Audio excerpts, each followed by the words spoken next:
there was this one company that, man, they had my number, dude.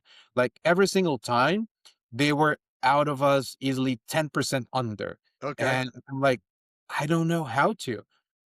Our relationship with the GC was so good. Then again, relationship driven business that he was like, I want to work with you. And he would show us their number. Like, nobody wants to admit it, but they show their numbers because they prefer one roofer over another, Sure. but nobody's gonna admit it.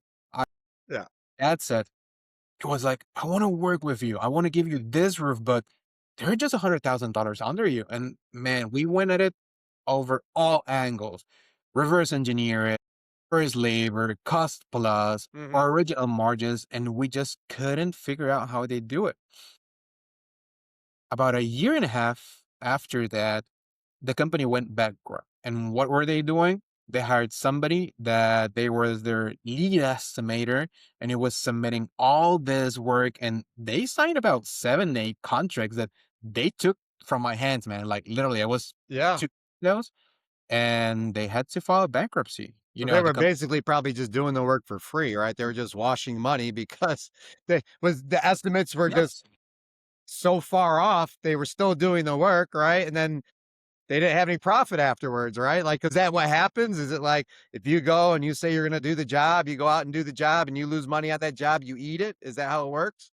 So what I heard through the grapevines about that company in specific Hmm. is two things. One, they missed a crap ton of things. For example, missing 2.5 inches of ISO on top of a flat roof, that can put you out of there. Missing a proper drainage system, sorry, proper tapered system to it, that can put you out of that bid. Or if it's too high and instead of using fasteners, you're going to have to glue it. It's not any glue. You're going to have to use low rise glue for it to stick. So a sum up of those many things can put you on a loss on a job, not just not making a profit, but actually having to lose money. And put on top of that, what we we're just talking about on the retainer about a year out, Hmm. that's bankrupting you. Well, And the yeah. second thing that I heard about them in specific was that they would underbid the job. And just before they started, once they had signed everything, they would hit the GC with change orders.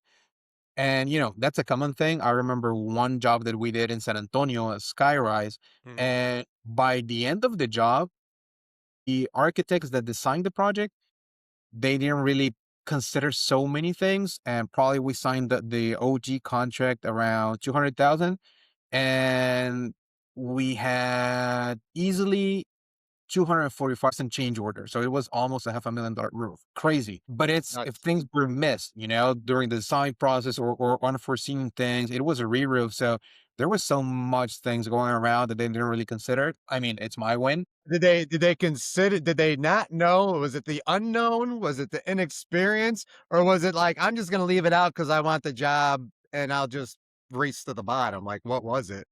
I think in that case was the GC just a mix of both. I think there was some stuff that they didn't really know that they were gonna have to do. For example, imagine Riverside, San Antonio, like downtown.